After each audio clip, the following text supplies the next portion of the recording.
অনেক নেতৃবৃন্দই দ্রুত সময়ের মধ্যেই সংসদে যাওয়া কিংবা মন্ত্রী হওয়ার আকাঙ্ক্ষা সংস্কারের চেয়ে তাদের মধ্যে বেশি। জাতীয় ঐক্যের জন্য প্রধান উপদেষ্টার আহ্বান, বাংলাদেশ কোন দিকে যাচ্ছে? সিনিয়র উপদেষ্টা ডক্টর মুহাম্মদ ইউনূস দেশের বিভিন্ন ইস্যুতে জাতীয় ঐক্যের আহ্বান জানান।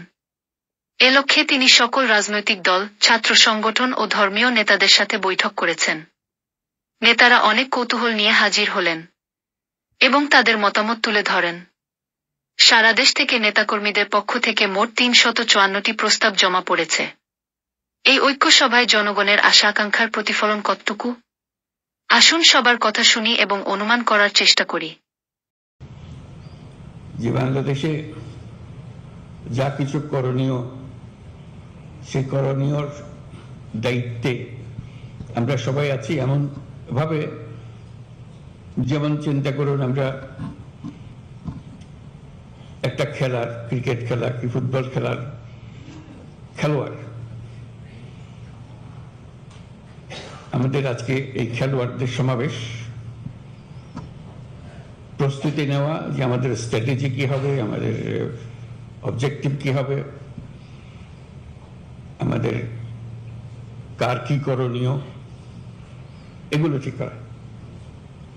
আজকে যে সময়টুকু আমরা পেলাম সবাইকে একত্র করে, সারা দেশের থেকে সবাই এসছো তোমরা, এটাই ঠিক করা। আমরা টিম হলাম কিনা। যদি এটা বাংলাদেশ সরকার হয়ে থাকে, বাংলাদেশ সরকারকে একটা টিম হতে হবে। এটা টিম ওয়ার্ক। এটা এমন না যে আমি আমার মতো করলাম, ওর মতো করলো, ওইটা হয় না, কোনো কাজেই হয় না। টিম গঠনের জন্য যখন একত্র হয় তখন টিমের কি কার করণীয় সেগুলো নিয়ে আলোচনা। কার ঘাটতি আছে, কাকে তোমার কারণে আমারটা নষ্ট হচ্ছে। কারণ খেলা হলো একটা সামগ্রিক জিনিস। একজনের ভুল কাজে পুরো টিম তার সাফল্য থেকে বঞ্চিত হয়। কাজে আমরা কেউ যেন এমন কোনো ভুল কাজ না করি যাতে করে পুরো টিমের সাফল্য ব্যাহত হয়, আমাদের গন্তব্যে পৌঁছা ব্যাহত হয়। এটা নিয়ে আমাদের আলোচনা। আমরা কি করছি? আমরা সরকার গঠনের পর থেকে এখন 6 মাস চলে গেল। এটাকে আমি বলছিলাম যে এটা আমাদের প্রথম পর্ব। আয়োজন করার জন্য যে সময় লাগে, অনেক ভুল ভ্রান্তি হয়েছে আয়োজনের সময়। এখন সেগুলো ঠিকঠাক করে আমরা পুরো খেলার জন্য এখন প্রস্তুত। সেই প্রস্তুতিটা আমাদের হলো কিনা, না হলে কি কি ঘাটতি আছে সেগুলো ঠিক করা। আমরা অন্যভাবেও চিন্তা করছিলাম কথাগুলো শোনার সময়। এটা যদি কোনো বড় কোম্পানির এক্সিকিউটিভদের একটা বৈঠক হতো, তাদের যারা শরিক হচ্ছে তারা কি বলতো?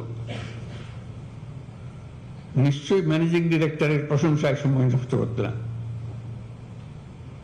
তারা বলতো, আমি এই কাজ দিয়েছেন আমাকে, আমি এই কাজ করেছি, আমার এই সাফল্য হয়েছে, আমি ওই আরো এই কাজের জন্য প্রস্তুত।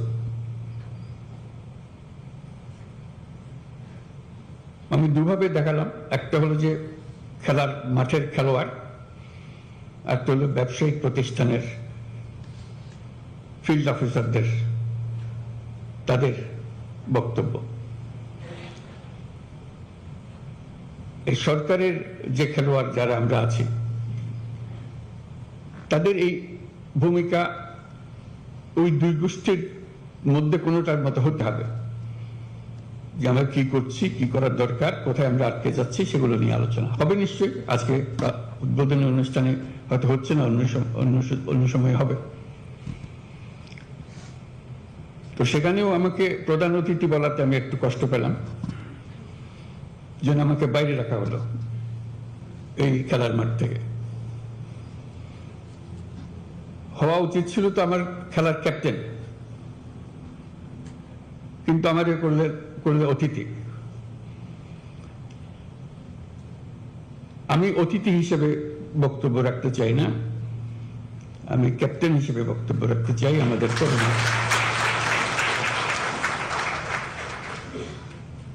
কাজ কি আমাদের একেবারে হাতে গোনা মাপা জিনিস। এটা নিত্য নৈমিত্তিক একটা নতুন কিছু আসে তা না, একই জিনিস বারে বারে আসছে, বিভিন্ন ভঙ্গিতে আসছে। সেগুলো আমরা কে কিভাবে করছি, কি হলে আরো ভালো হতো, কোঅর্ডিনেশনটা কিভাবে হতো, ক্যাপ্টেনের সিগন্যালটা কিভাবে ফিল্ডে যেত, গেলে ভালো হতো, এগুলো নিয়ে আলোচনা। আমরা যেহেতু এমন পরিস্থিতি এসেছি, এটা ল অ্যান্ড অর্ডার, একটা শান্তি শৃঙ্খলা বজায় একটা মস্ত বড় ইস্যু হয়ে গেল। এটাতে আমরা কে কি পরিমাণ অগ্রসর হলাম, কি করণীয় আমাদের, এটা একটা 1 নম্বর বিবেচ্য বিষয় আমাদের, ল অ্যান্ড অর্ডার। এটা যাতে আমরা বিফল না হই, কারণ এটাতেই আমাদের সমস্ত অর্জন সফলভাবে অর্জন হতে পারে অথবা বিফলতায় পর্যবসিত হতে পারে। সেটা কি কোঅর্ডিনেশন হলে, কিভাবে হলে, এটা নিয়ে এই সম্মেলনে আলোচনা হোক। ফিরে যাওয়ার পরে যেন এটা আর বোঝাবুঝির মধ্যে কোনো গলদ না থাকে। আমরা সেখানে কি কি বিষয় অন্তর্ভুক্ত সেগুলো তোমাদের খুব ভালো করে জানা আছে। পুলিশ প্রশাসনের কাজ কি, সিভিল প্রশাসনের কাজ কি, কোঅর্ডিনেশনের কাজ কি। কিন্তু এই যদি বলি ওর কারণে আমারটা হয় না, এটা বলে তো আমরা পারবো না।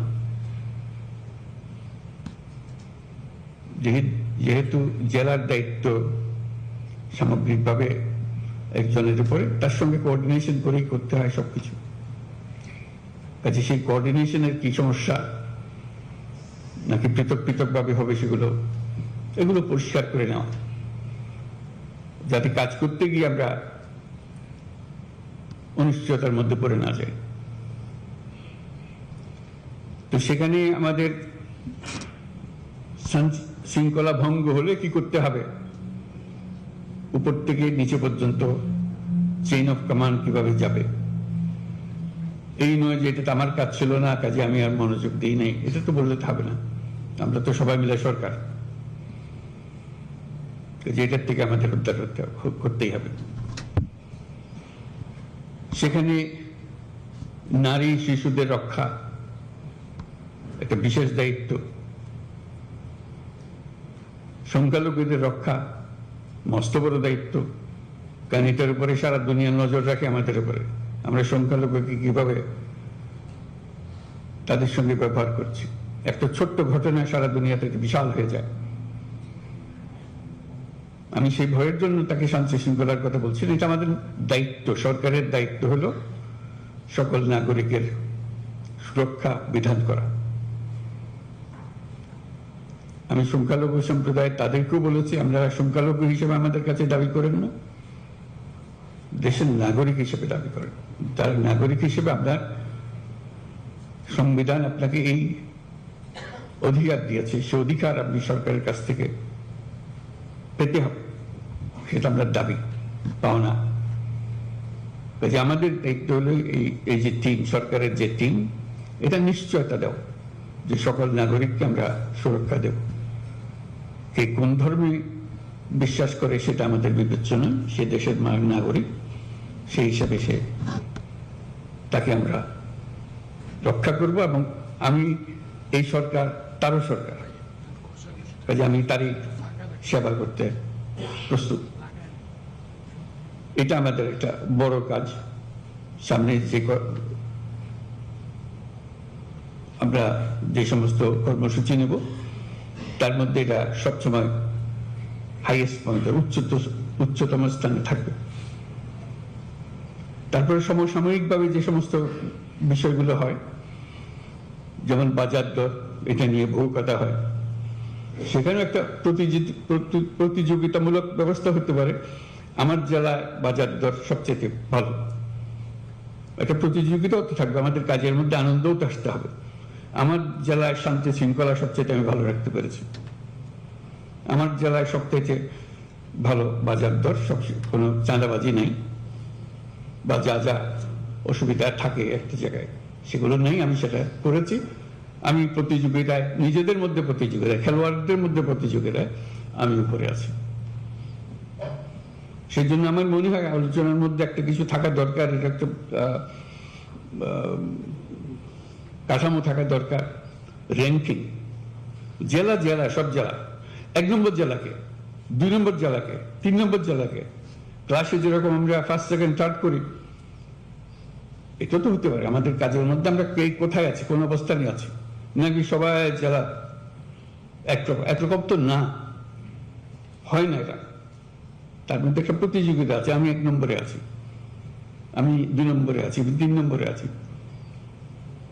একজন 64 নম্বরে আছে, একজনকে 64 নম্বরে থাকতে হবে, তার চেষ্টা হবে আমি যেন আর 64 নম্বরে না থাকি। আমি সার্বিক বিচারে আমি এখন অনেক ধাপে এগিয়ে গেছি। এই র্যাঙ্কিংটা থাকলে নিজেদের মধ্যে আনন্দ হয়, এটা কাউকে মন খারাপের জন্য না, এটা আনন্দের জন্য, যে আমি গতবার এই ছিলাম, এবারে এই হয়েছি, গত বছর এই ছিলাম, এই বছর এই হয়েছে। এটা পরিষ্কারভাবে আমরা দেখতে চাই। এটা প্রতিযোগিতার একটা মনোভাব আসুক, এবং সেই প্রতিযোগিতায় যদি আমি ক্রমাগতভাবে 6 মাস, 1 বছর 1 নম্বরে থাকি বা 10 নম্বরের ভেতরে থাকি, তাহলে আমাকে একটা পুরস্কার দেবে, একটা রিকগনিশন দেবে। আমরা যখন বলবো সবাই, এটা পুরস্কার দেওয়া হবে যে হ্যাঁ, এটা গত বছর সারা বছর ধরে 1 থেকে 10-এর মধ্যে ছিল, ওঠানামা করেছে কিন্তু 1 থেকে 10-এর মধ্যে, বা 10 থেকে 20-এর মধ্যে, ইত্যাদি ইত্যাদি। এটা একটা বিষয় হতে পারে যে আনন্দ এবং কাজ দুটো একসঙ্গে মেলানোর জন্য, এবং তার স্বীকৃতি। এটাই জন্য বললাম, আমি যখনই এখানে আসার পরে, সরকারে আসার পরে, সরকারি কর্মকর্তা সবার সঙ্গে দেখা হয়, কথা প্রসঙ্গে একটা কথা প্রকারান্তরে শুরুতে, শেষে, মাঝখানে বলে, আমি যখন ওখানে ডিসি ছিলাম, অমুক জায়গায় ডিসি ছিলাম, ডিসিটা তার সবচেয়ে স্মরণীয় অধ্যায়। তারা এখানে চলে এসছে, বহু উঁচুতে অবস্থানে আছে, কিন্তু সবচেয়ে স্মরণীয় অধ্যায় হলো আমি যখন অমুক জেলার ডিসি ছিলাম, তখন আমি এই করেছিলাম। এটা একটা স্বাতন্ত্র, আমি নিজের ইচ্ছায় অনেকগুলো কাজ করতে পেরেছি সেখানে। এবং আমার একটা, তারপরেও বহু জায়গায় চাকরি করেছি, বহু তাপে চাকরি করেছি, কিন্তু ওটাই আমার স্মরণীয়, যেহেতু আমি আমার নিজেকে সেখানে প্রকাশ করতে পেরেছিলাম। এটাই সুযোগ, নিজেকে প্রকাশ করা, নিজের ক্রিয়াশীলতা, সৃজনশীলতা, এগুলো প্রকাশ করা। গদবান্ধা একটা কাজ তো আছে, গতের মধ্যে থাকতে হয়, থাকি, কিন্তু তার মধ্যেও একটা সৃজনশীলতা আছে।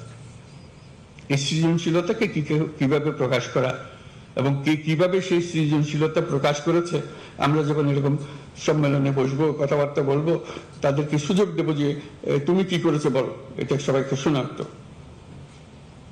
সবাই শুনলো, হচ্ছে মজার জিনিস, কারণ কোনো আইনও ভাগিনা কিছু করে না, কিন্তু একটা বিরাট জিনিস করে ফেলেছে। অনেকে বলছে আইনে ছিল না বলে আমি করি না, করতে পারিনি, হয় অনেক সময় আমরা ব্যাখ্যা দিই। ওই আইন, যত আইন আছে সবার মধ্যেই এই কাজ করা যায়, এবং পরে দেখা গেল আইনটাকে উৎসাহিত করেছে, নিরুৎসাহিত করে না। ওই জিনিসটা দিকে খেয়াল রাখা, যে আমাদের এই জেলায় আমাদের যে সময়টুকু, সেই সময়টুকু যতটুকুই হোক, একটা স্বল্প সময়, আমার কর্মজীবনের একটা স্বল্প সময়, কিন্তু যে বললাম, এটা খুব স্মরণীয় অধ্যায় হতে পারে যদি আমরা করতে চাই, যার যার মধ্যে করতে চাই। আমরা অনেক সময় এখানে বসে, ঢাকায় বসে অনেক সিদ্ধান্ত নিই, সেটা জেলা পর্যায়ে গিয়ে কিভাবে প্রকাশিত হয়, কিভাবে এটা ইমপ্লিমেন্টেড হয়, জানার কোনো সুযোগ থাকে না আমাদের। যেমন আমরা বারে বারে কথার মধ্যে আসি জন্ম নিবন্ধন, এটার কোনো মা বাবা আছে বলে আমার মনে হয় না। নিয়ম আছে কিন্তু মা বাপ নাই। আমি মধ্য বয়সে কিংবা শেষ বয়সে কোথাও যেতে চাই, একটা পাসপোর্ট দরকার, পাসপোর্ট করা হয়নি, জন্ম নিবন্ধন নাই বলে জন্ম নিবন্ধন লাগবে, আমার আমলের জন্ম নিবন্ধন কি করতে জানিও না, ইত্যাদি ইত্যাদি, কিন্তু পাওয়া যায়। পয়সা দিলে ঠিকই চলে আসে। পয়সা দিলে যখন ঠিকই চলে আসে, তাহলে পয়সা না দিলেও আসার কথা। এই সিস্টেমটা আমরা করতে পারছি না কেন? এটা তো একজন নাগরিকের অবশ্য প্রাপ্য, আমার জন্ম সনদ। সরকার ব্যবস্থা করতে পারে না এই বলে অজুহাত দিয়ে তো চলবে না, নিশ্চয়ই ব্যবস্থা আছে, কিছু একটা করতে হবে। ওই যে বললাম, যে টাকা দিলে করে দিতে পারে, সেটা সরকার কেন পারবে না? কাজে আমাদেরকে সেই ব্যবস্থা করতে হবে, জন্ম সনদ তার প্রাপ্য যে কোনো সময় যে বয়সে চায় তাকে দেবার ব্যবস্থা করতে হবে। কি করতে হবে? ওই যে বললাম সৃজনশীল হতে হবে, এটা থেকে আমরা নিয়ম বের করতে হবে, কারণ ওইটার উপরে সমস্ত কিছু নির্ভর। সেই জন্মসূত্রে আমি বাংলাদেশি, এটার একটা প্রমাণ, দালিলিক প্রমাণ। এই দলিল দিয়ে আমি ভবিষ্যতে যা কিছু করি। ওইটা না হলে এনআইডি পাওয়া যাচ্ছে না, এনআইডি না হলে পাসপোর্ট পাওয়া যাচ্ছে না, সব আটকে গেল সবকিছু। আমরা বলছি যে এটা সবার একই সঙ্গে তার সমস্ত কিছু হতে হবে। নজরুল ভাই খুব সুন্দর কথা বলেছেন, একটা এটা না বললে হবে না, হচ্ছে যে আজকে দেশের সবচেয়ে বরেণ্য পণ্ডিত ব্যক্তিরা তারা আমাদের দেশের ভবিষ্যতের জন্য তারা কিছু সংস্কারের প্রস্তাব রচনা করেছেন। এখন আমরা এটাতে অত্যন্ত গর্বিত, আনন্দিত, এবং আমরা বিশ্বাস করি যে এখান থেকে আমাদের অনেক ভালো কিছু নিশ্চয়ই বেরিয়ে আসবে। এবং আমরা অনুরোধ করব যে আমাদেরকে যে হার্ড কপিগুলো দেওয়া হয় তাহলে হার্ড কপিগুলো নিয়ে আমরা এটার উপরে কাজ করতে পারি, কারণ আমরা এই ব্যাপারটাতে অত্যন্ত সিরিয়াস। কারণ আমরা নিশ্চয়ই লক্ষ্য করি আজকে আমাদের এখানে যারা উপস্থিত হয়েছি আমাদের দলের সবচেয়ে বয়স্ক যারা এবং যারা অভিজ্ঞ, আমাদের স্ট্যান্ডিং কমিটির প্রায় 6 জন এখানে আজকে আমরা উপস্থিত আছি। অর্থাৎ আমরা এতে কতটা গুরুত্ব দিচ্ছি এটা এখান থেকে আপনারা বুঝতে পারবেন। আমরা ইতিমধ্যে যখন আমাদেরকে চিঠিপত্র দিয়েছিলেন সেই চিঠিগুলো আমরা কিন্তু প্রত্যেকটাই একটা হোমওয়ার্ক করে আমরা তাদের সেইগুলো আমাদের যে মতামত সেই মতামতগুলো আমরা তাদেরকে প্রত্যেকটা সংস্কারের বিষয় দিয়েছি। সুতরাং আমি কথা বাড়াবো না, আজকে কথা বেশি কিছু বলার নেই, শুধু একটা কথাই বলতে চাই যে মালিক, এই দেশের মালিক হচ্ছে কিন্তু আমাদের জনগণ, তাদেরকে কেন্দ্র করেই কিন্তু আমাদের সমস্ত কাজগুলো আবর্তিত হবে এবং ভবিষ্যৎ আমাদের নির্মিত হবে সেইভাবেই। আজকে ছেলেরা তাদের প্রতি শ্রদ্ধা জানাতে চাই যারা প্রাণ দিয়েছে এবং সেই সঙ্গে বিগত 15 বছরে যারা এই গণতন্ত্রের জন্য সংগ্রাম করেছে, লড়াই করেছে, তাদের প্রতি আমাদের ভালোবাসা, তাদের প্রতি আমাদের শ্রদ্ধা আমরা নিবেদন করছি। একই সঙ্গে এটুকু প্রত্যাশা করব যে জনগণ যেন কখনো বিমুখ না হয়, জনগণ যেটা প্রত্যাশা করে সেখানে যেন আমরা সবাই যেতে পারি এবং ঐক্যের মধ্যে দিয়ে যেতে পারি। সুতরাং কথা বেশি কিছু নেই, আবারও ধন্যবাদ আমাদেরকে আহ্বান জানানোর জন্য। আমরা কাগজপত্রগুলো পেলে আমরা সেইভাবেই আবারও আপনাদের সামনে উপস্থিত হব। ধন্যবাদ। ধন্যবাদ জানিয়ে আমার বক্তব্য শেষ করছি। এবং প্রধান উপদেষ্টা সহ আজকে জাতীয় ঐক্যমত্য কমিশনের যে আমাদের সদস্যবৃন্দ তারা তাদের সংস্কার প্রস্তাবনাগুলো শেষ করে আজকে এই সকলকে নিয়ে আজকে এখানে বসার মতো একটা পরিবেশ তৈরি করেছে। অনেক কথা বলেছেন অনেকে, কিন্তু সেই বিষয়ে না গিয়ে সামগ্রিক প্রেক্ষাপটে তারপরে 2-1 মিনিটে একটু সংক্ষিপ্ত কিছু বলতে চাই। প্রথমত হচ্ছে যে এখানে অনেক রাজনৈতিক দল আছেন যারা নির্বাচন কেন্দ্রিক বিভিন্ন ধরনের জোট বা অ্যালায়েন্সের আলাপ আলোচনার একটা সমঝোতায় পৌঁছে গেছেন। কাজে কোনো কোনো দল কিংবা নেতৃবৃন্দের অবস্থানটা ওই জোটের সপক্ষেই থাকবে। সেক্ষেত্রে এই অভ্যুত্থানের পূর্বে যে পরিষ্কার একটা ঘোষণা ছিল যে ফ্যাসিবাদী ব্যবস্থার বিলোপ এবং নতুন রাজনৈতিক বন্দোবস্ত, সেক্ষেত্রে আমি লক্ষ্য করছি আমাদের ব্যাধগুলো হলে মাফ করবেন, অনেক নেতৃবৃন্দই দ্রুত সময়ের মধ্যেই সংসদে যাওয়া কিংবা মন্ত্রী হওয়ার আকাঙ্ক্ষা সংস্কারের চেয়ে তাদের মধ্যে বেশি, যার ফলে সংস্কারের চেয়ে আমি নির্বাচনের আলাপটা যত জোরালো দেখি সংস্কারের প্রশ্নে কিংবা রাজনৈতিক একটা নতুন সমঝোতার প্রশ্নে অনেকের মধ্যে সেই আলাপটা না পেয়ে নিজে খুব হতাশ হচ্ছে। কারণ আপনারা জানেন যে বাংলাদেশের একটা অত্যন্ত প্রতিকূল সময়ে ফুটবলের মতো ঢাকা বিশ্ববিদ্যালয়ের লাইব্রেরির সামনে 2018 সালে আপনারা দেখেছেন কোটা সংস্কার আন্দোলন করতে গিয়ে মার খেয়েছিলাম, এবং যেখানে ব্যাপক একটা তরুণ প্রজন্ম রাজনীতি বিমুখ ছিল তাদেরকে কিছুটা রাজনীতিমুখী করার জন্য ধারাবাহিকভাবে ঢাকা বিশ্ববিদ্যালয়ের ইংরেজি বিভাগে পড়াশোনা করে একটা ধারাবাহিক লড়াই চালিয়ে গেছি, একেবারে নিম্ন মধ্যবিত্ত পরিবারের একটা সন্তান পরিবারের নিরাপত্তা চিন্তা না করে। আবার এই আন্দোলনে যে আমাদের ভাই বোনেরা যারা একটা বড় ধরনের ঝুঁকি নিয়ে শেষ পর্যন্ত এই গণ অভ্যুত্থানের দিকে দেশকে নিয়ে গিয়েছে, সেখানে রাজনৈতিক সংস্কৃতির যদি পরিবর্তন না হয় তাহলে নির্বাচন অর্থবহ হবে না। সংস্কার আপনারা অনেকেই বলছেন বিভিন্ন ধরনের প্রস্তাবনায়, রাজনৈতিক সংস্কারটা আগে দরকার, রাজনৈতিক সংস্কৃতির পরিবর্তনটা আগে দরকার। আগামী নির্বাচন যে অবাধ, সুষ্ঠু, নিরপেক্ষ হবে তার জন্য বোধহয় আমাদের খুব চিন্তা করা দরকার যে আসলে কতটুকু সেটাও সম্ভব। সেজন্য আমি মনে করি যে এই বর্তমান যে ভঙ্গুর প্রশাসন, এখনো জনপ্রশাসনে আমি মনে করি যে মন্থর গতি, পুলিশ প্রশাসনের গতি আসে নাই, কাজেই সেক্ষেত্রে 6 মাস ধরে যে স্থানীয় সরকারটা নাই, যার ফলে পুরো দেশের স্থানীয় সরকার তো সরকারের উন্নয়নের মূল কেন্দ্রবিন্দু, স্থবির অবস্থা। এখন আপনারা বিশেষ ব্যক্তি ক্রাইটেরিয়ায় প্রশাসক দিবেন, এটা কিভাবে চুজ করবেন? তার চেয়ে বরং আমরা মনে করি দ্রুত সময় স্থানীয় নির্বাচনটা দিয়ে প্রশাসনের সক্ষমতা যাচাই করা যায়। জাতীয় নির্বাচনের পূর্বে আমরা গত 6 মাসের অভিজ্ঞতা দেখেছি, বর্তমান বিশেষ করে স্বরাষ্ট্র উপদেষ্টা, স্বাস্থ্য উপদেষ্টা এবং এরকম বেশ কিছু মন্ত্রণালয়ের উপদেষ্টারা কার্যত ব্যর্থতার পরিচয় দিয়েছেন। আপনি অনেক সময় শেষ করে দিচ্ছি।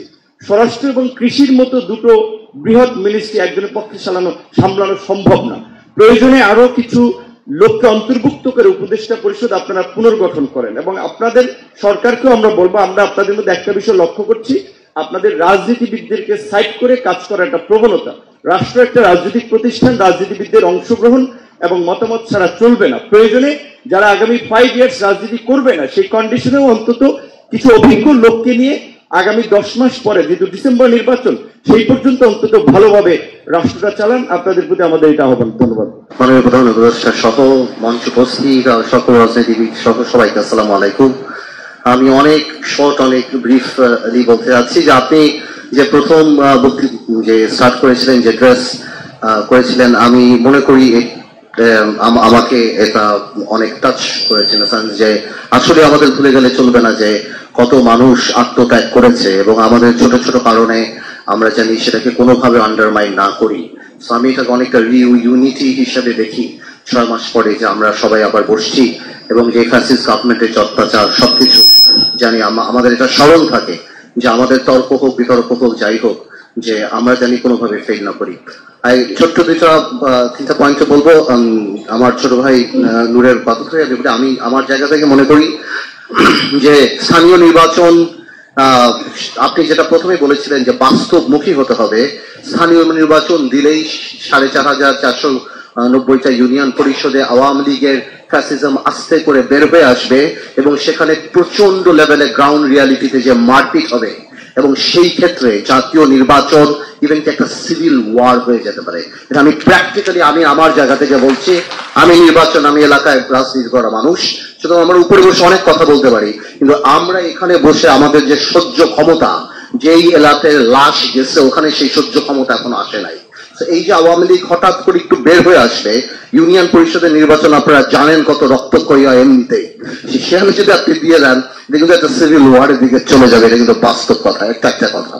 এবং সুতরাং আমরা এবং সেকেন্ড কথা হলো আমরা আসলে সংস্কারের এগেইনস্টে না, বাট আমরা এমন কোন রিস্কে যেতে চাই না জাতীয় নির্বাচনটা যত বিলম্বিত হয় প্রলম্বিত হয়। এই যে কিছুদিন আগে যে আপনার নিজেরই বলতে হয়েছে যে পরিমাণ সন্ত্রাস হঠাৎ করে যে ধরনের গন্ডগোল বা যে ধরনের আরম্ভ হয়ে গিয়েছিল, পুরো জাতি কিন্তু একটা চিন্তার মধ্যে পড়ে গিয়েছিল এবং বিদেশে আমাদের ভাবমূর্তির ব্যাপারটাও কিন্তু হয়ে গেছিল। এগুলি কিন্তু যখন হাত থেকে বের হয়ে যায় তখন কি কন্ট্রোল করা যায় না। তো আমরা নির্বাচন মুখী, কারণ আমরা মনে করি স্থিতিশীল সরকার আসলে হ্যাঁ অনেক সংস্কার যদি নাও হয় আমরা ন্যাশনাল কমিটমেন্টের মাধ্যমে হয়তো সেই সংস্কারগুলির ব্যাপারে জাতির কাছে অঙ্গীকারবদ্ধ আমরা হতে পারি, কিন্তু কোনোভাবেও জাতীয় নির্বাচন নিয়ে যে সবাই একটা আলাপ, এই জাতি বলেন যে একটা কনস্পিরেসি থিওরি কাজ করে, সেটা জানি কোনোভাবেও কাজ না করে। তো আমি এই দুইটা ব্যাপারেই মেইনলি কথা বলতে চাই। আরেকটা সিম্পল কথা বলতে চাই, প্রবাসীদের নিয়ে আমি একটু কথা বলতে চাই। মানে প্রবাসীদের এত রেমিটেন্স আমাদের এখানে আসে।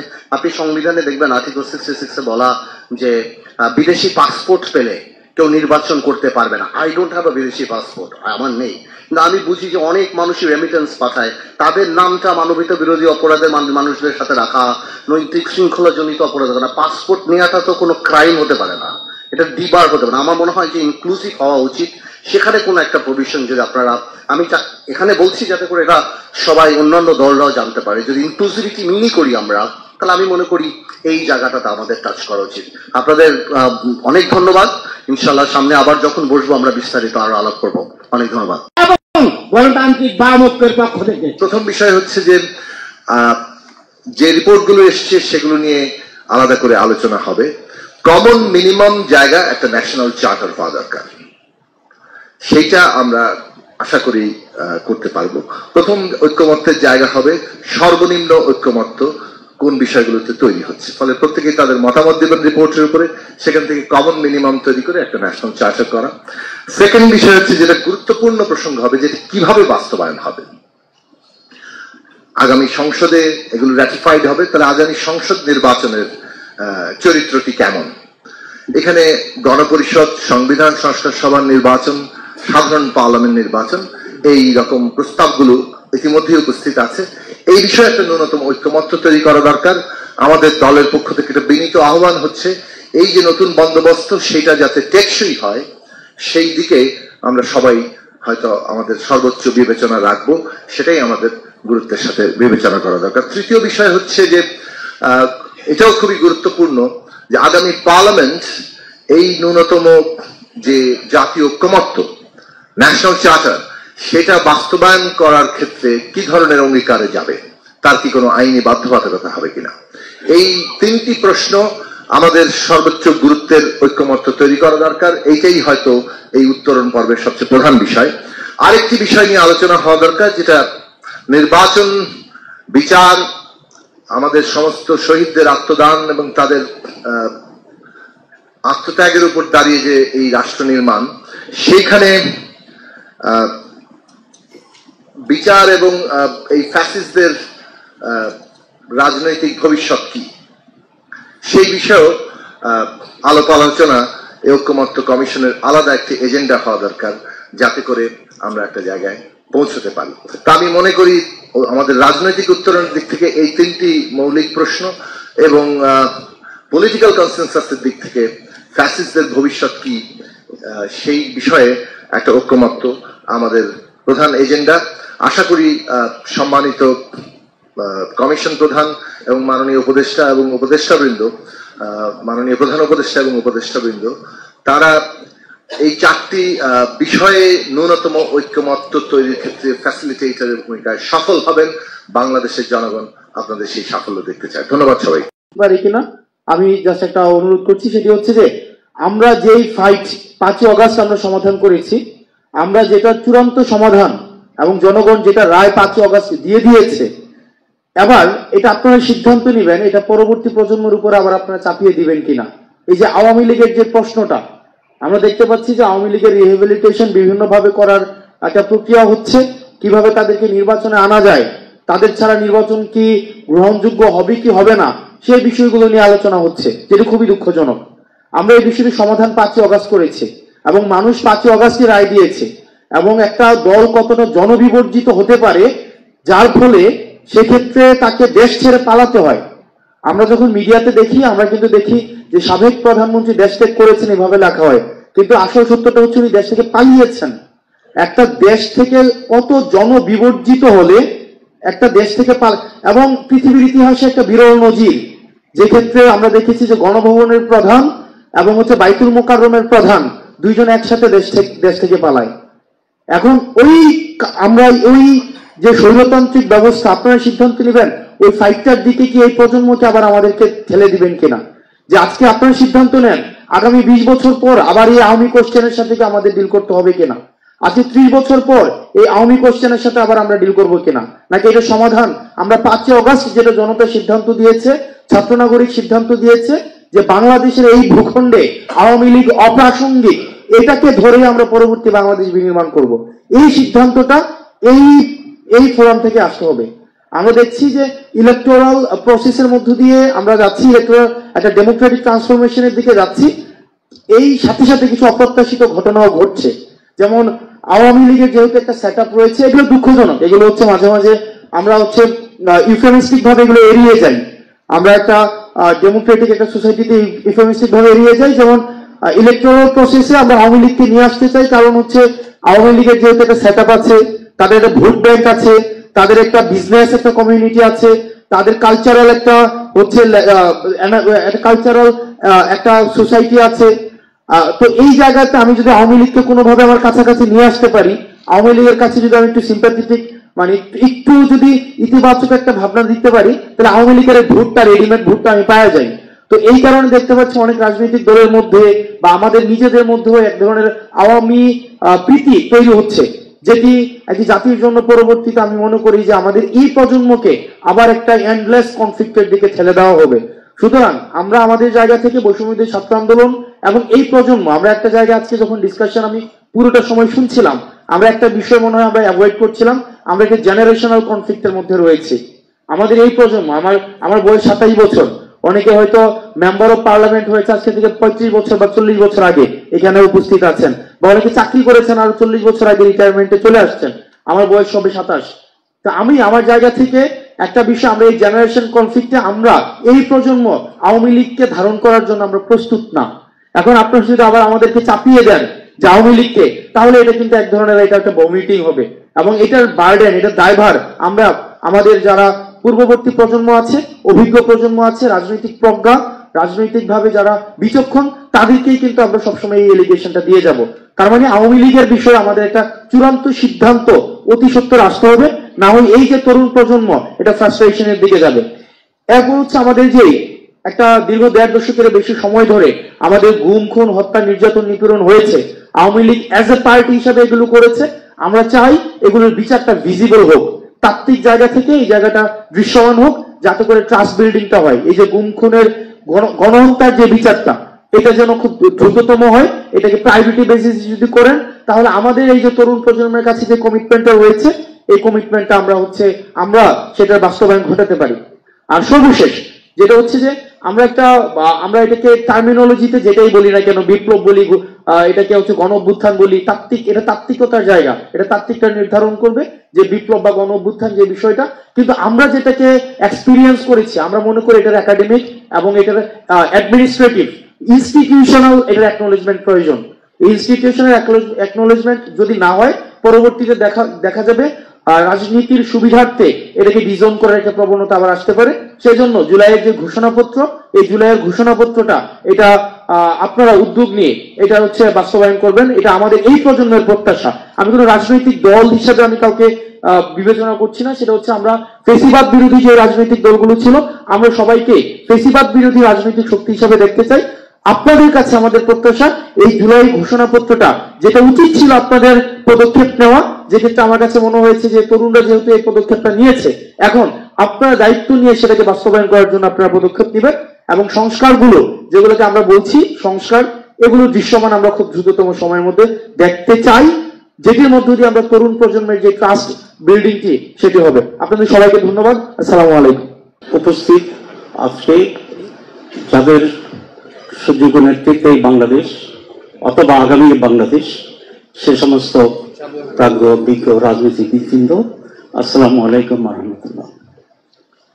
আজকের প্রোগ্রামটি তো বক্তৃতা নয়, সেটা তো বারবার দৃষ্টি আকর্ষণ করা হচ্ছে, এবং সংস্কারের যে সমস্ত উপাদান আছে সেগুলি নিয়ে আমি আলোচনা করতে চাই। আমি ধন্যবাদ জানাতে চাই এই সরকারকে আজ হল, এবং এই সরকারের সংস্কারে যারা প্রতিনিধিত্ব করছেন তাদেরকে।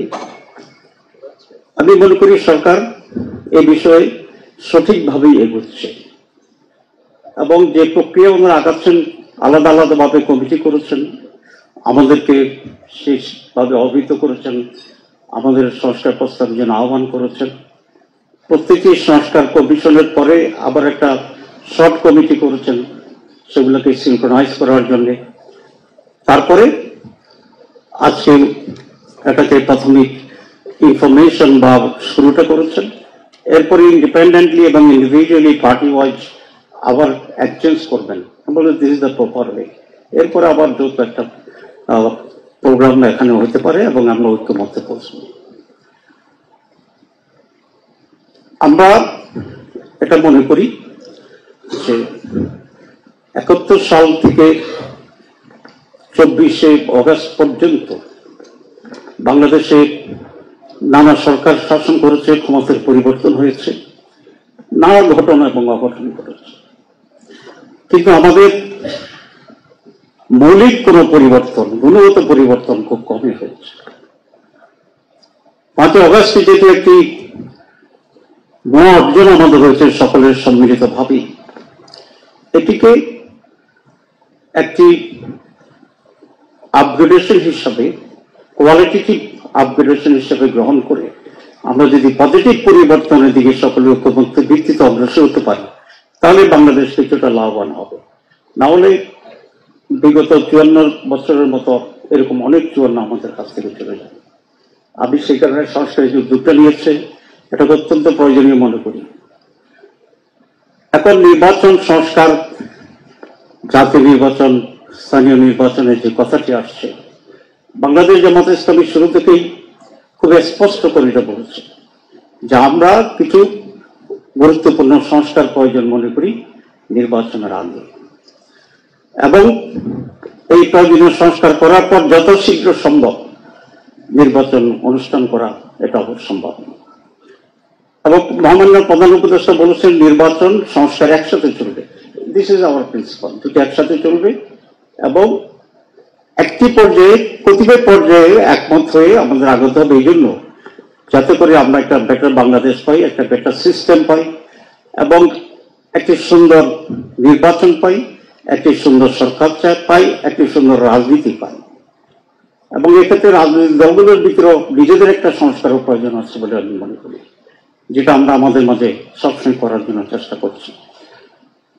প্রতিটি বিষয় তো আমাদের ভিতরে ঐক্যমত্য আছে, যেমন বাংলাদেশের স্বাধীনতা, সার্বভৌমত্ব, 2 টেকসই গণতন্ত্র, 3 সুস্থ নির্বাচন, 4 দুর্নীতিমুক্ত বাংলাদেশ, 5 ন্যায়ের শাসন এবং সকলের জন্য ন্যায় বিচার পাওয়ার গ্যারান্টি। এই প্রতিটি বিষয় যদি আমরা ঐকমত্য পোষণ করতে পারি, এবং দ্বিমত পোষণ করার কোনো সুযোগ আছে আমি মনে করি না, এবং এটাকে টেকসই করার এবং বাস্তবায়ন যেভাবে হতে পারে সেই পর্যায়ে যে সমস্ত সংস্কার প্রয়োজন আমি মনে করি এখন ওই সমস্ত সংস্কারের প্রতি আমরা ঐকমত্য পোষণ করতে পারি। আর বাকি টোটাল যে সমস্ত সংস্কার আছে ইটস এ কন্টিনিউয়াস প্রসেস এবং ইট মে টেক টাইম। নির্বাচিত সরকার এটাকে যদি নিয়ত সহি থাকে আমরা যদি সিনসিয়ার হই তাহলে we can carry on that. এখানে খুবই গুরুত্বপূর্ণ দুটো বিষয়। জাতীয় নেতৃবৃন্দ, সুধীমণ্ডলী, আমি প্রথমত আমাদের যে সংস্কার কমিশনগুলো যারা কাজ করেছেন আমি তাদেরকে আমাদের পার্টি, বিপ্লবী ওয়ার্কার্স পার্টি এবং গণতন্ত্র মঞ্চের পক্ষ থেকেও আপনাদেরকে আমি আন্তরিক এবং উষ্ণ ধন্যবাদ জানাই। আমি একটু বিস্মিত হয়েছি যে আপনারা অনেকগুলো সংস্কার কমিশন করেছেন, কিন্তু বৈষম্য বিলোপের ব্যাপারে আপনারা এ পর্যন্ত কোনো সংস্কার কমিশন গঠন করেননি। গোটা অর্থনীতির যে দুর্বৃত্তায়ন অথবা দুর্বৃত্তদের যে অর্থনীতি, এটা যদি এভাবে বহাল থাকে, আমরা রাজনৈতিক সংস্কার যেটা করতে চাই এটা কার্যত কতখানি টেকসই করা যাবে, খুবই গুরুত্বপূর্ণ একটা বিষয়, গুরুত্বপূর্ণ আলোচনা। আশা করি সময়টা শেষ হয়ে যায়নি, এটা নিশ্চয়ই আপনাদের বিবেচনার ভেতরে জায়গাটা আসবে। 2 নম্বর হচ্ছে যে আমি একটা ছোট আবেদন আপনাদের প্রতি, যে সংস্কার কমিশনের যে বিশাল রিপোর্ট যেটা আপনার ওয়েবসাইটে দিয়েছেন, প্রতিটা রাজনৈতিক দলের কাছে, গুরুত্বপূর্ণ অংশীজনদের কাছে তারা ছেপে এটা যদি আপনারা পৌঁছাতে পারেন, এটাকে দেখা, আলোচনা করা, মনোযোগ দেওয়াটা অনেক বেশি গুরুত্বপূর্ণ। আপনারা যদি উদ্যোগ নেন, আগামী 3 থেকে 5 দিনের মধ্যে কপিগুলো বিভিন্ন দলের কাছে পৌঁছানো সম্ভব। মেহরবানি করে এই কাজটা আপনারা আজকেই সিদ্ধান্ত নেন এবং সমস্ত দলের কাছে যাতে পৌঁছাতে পারেন এ ব্যাপারে একটা উদ্যোগ গ্রহণ করবেন। আমরা রাজনৈতিক দিক থেকে আমি মনে করি 3টা সরকারের গুরুত্বপূর্ণ হচ্ছে রাজনৈতিক দিক থেকে।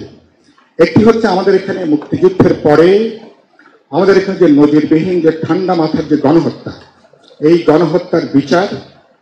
আরেকটা হচ্ছে যে আমরা পুরনো জমানায় যেহেতু আমরা কেউ ফিরতে চাই না, তাহলে আমরা রাষ্ট্র, সরকার, সংবিধান, গোটা ব্যবস্থার যে সংস্কার, এই কাজটা এবং সেই সংস্কারের পাশে জাতীয় নির্বাচন, 16 বছর ধরে দেশের মানুষ যে নির্বাচনের জন্য অপেক্ষা করছে সেই নির্বাচন অনুষ্ঠান করা, এই 3টা গুরুত্বপূর্ণ কাজ মনে করি রাজনৈতিক দিক থেকে সরকারের জন্য একেবারে অগ্রাধিকারের তালিকার ভেতরে।